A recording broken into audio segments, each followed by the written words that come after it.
अस्सलाम वालेकुम students. Exercise का क्वेश्चन नंबर 14 मुकम्मल हुआ। आज उसका आखिरी शॉर्ट क्वेश्चन है 11। मैं भी टेंशन फ्री हुआ और आप लोग भी टेंशन फ्री हुए। और वो क्या है कि मियाँ हीट, और ख़ास तौर पर जो बंदा वीडियो बनाने वाला है वो भी टेंशन फ्री हुआ। वो सुबह से खड़ा बड़ा मुश्किल खड़ा है कि मियाँ मुझे जाने दो। मैंने कहा यार 2 वीडियोस बनवा दे, मेहरबानी होगी।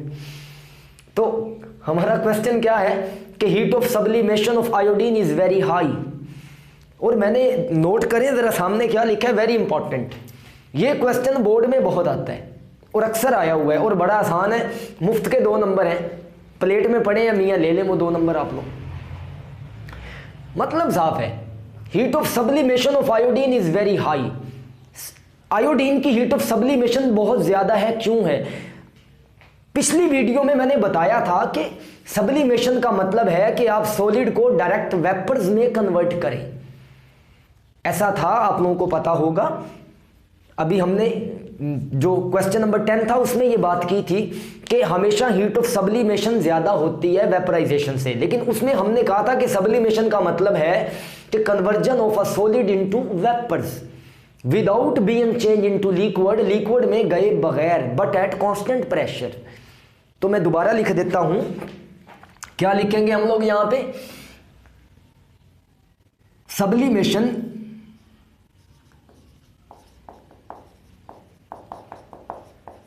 Is the process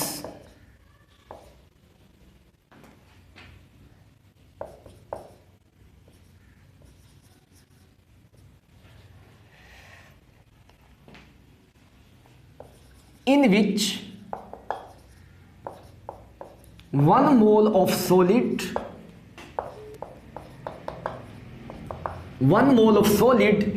is directly converted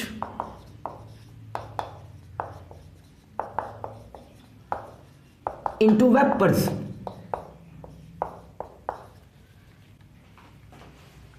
without being changed into liquids। मतलब सॉलिड का लिक्विड में गए बगैर ही वेपर्स में कन्वर्ट हो जाना, इसे हमने कहा था हीट ऑफ सब्लिमेशन। ये हमारे पास क्या डेफिनेशन थी, किसकी डेफिनेशन थी? Heat of sublimation is the process in which 1 mole of solid is directly converted into vapors without being changed into liquid, liquid में गए बगैर। लेकिन सवाल क्या है? सवाल है मियाँ आयोडीन की हीट ऑफ सब्लिमेशन ज्यादा क्यों है? अब मैं यहां पर बताता हूं। Heat of sublimation of iodine is very high.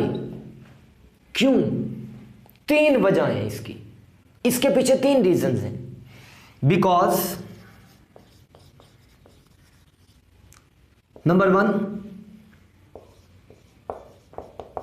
Iodine have bigger size.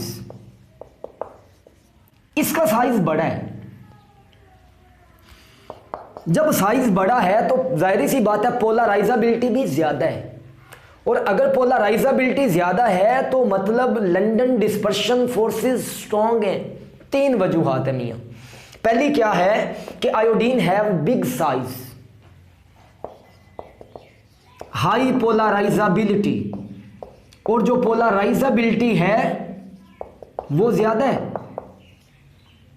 और तीसरी चीज क्या है? स्ट्रॉन्ग। ये बड़ी इंपॉर्टेंट बात है, स्ट्रॉन्ग लंदन डिस्पर्शन फोर्सेस। ये आप लोग बड़ा डिटेल में पढ़ भी चुके थे। Strong London dispersion forces. पहले सब्लिमेशन, हीट ऑफ सब्लिमेशन क्या है वो बता दें, फिर उसे बता दें कि 3 वजूहात हैं कि आयोडीन का साइज बड़ा है, पोलराइजेबिलिटी ज्यादा है, लंदन डिस्पर्शन फोर्सेस स्ट्रॉन्ग है। अगर हम हैलोजेंस की बात करें, in case of halogens, halogens को हम एक्स से जाहिर करते हैं। आपके पास फ्लोरीन है, क्लोरीन है, ब्रोमीन है और आपके पास आयोडीन है।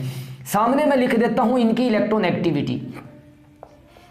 अब फ्लोरीन की इलेक्ट्रॉन एक्टिविटी अगर आप देखेंगे, यहां पर अगर हम इलेक्ट्रॉन एक्टिविटी बताना चाहें, फ्लोरीन की इलेक्ट्रॉन एक्टिविटी 4 है, क्लोरीन की इलेक्ट्रॉन एक्टिविटी 3.2 है, 3.2 है, आयोडीन की 3 है, ब्रोमीन की 3 है और आयोडीन की 2.7 है। अगर आप देखें कि फ्लोरीन की इलेक्ट्रॉन एक्टिविटी सबसे ज़्यादा है और आयोडीन की इलेक्ट्रॉन एक्टिविटी सबसे कम है, इसका मतलब है ऊपर से नीचे ग्रुप में साइज बढ़ रहा है। साइज के बढ़ने की वजह से, साइज क्यों बढ़ रहा है?